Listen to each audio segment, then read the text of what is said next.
Dal Mar al TAR il passo è molto molto breve, ma voi mettetevi comodi perché la faccenda è lunga e complessa e va letta al contrario, partendo da oggi, o almeno da quando è stata pubblicata in albo pretorio una delibera di giunta che dà mandato a un avvocato di raccogliere il testimone da un altro legale per il procedimento davanti al TAR del Veneto.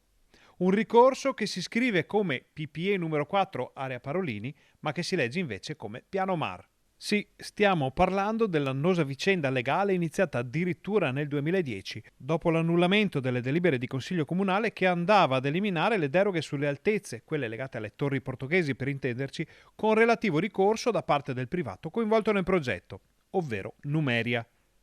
Proprio così la stessa società che solo qualche mese fa si era seduta al tavolo di una conferenza stampa dell'amministrazione Pavan sul nuovo assetto del piano Mar. Quello, per intenderci, sempre con l'ipotesi del sociale per anziani e della sanità al posto del residenziale, che nel frattempo è passato di moda. Bene, in quell'occasione Numeria e Giunta Pavan sembravano andare d'amore e d'accordo e fra le righe si poteva leggere una pace stilata su anni di tira e molla per la nota vicenda. A leggere la delibera di questi giorni, però, la realtà sembra un'altra e come posta in palio restano quei 2 milioni e mezzo di euro chiesti dal privato come danno alla controparte pubblica, più interessi e valutazione monetaria naturalmente.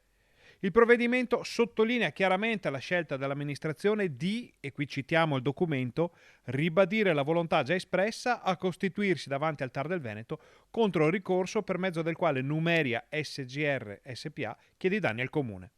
Due righe di protocollo che stridono con l'unità di intenti dimostrata nella conferenza stampa del 22 giugno scorso e forse è il caso che qualcuno chiarisca questa situazione, perché va bene che dal Mar al TAR il passo è molto breve, ma potrebbe essere anche un passo piuttosto costoso per i cittadini di Bassano.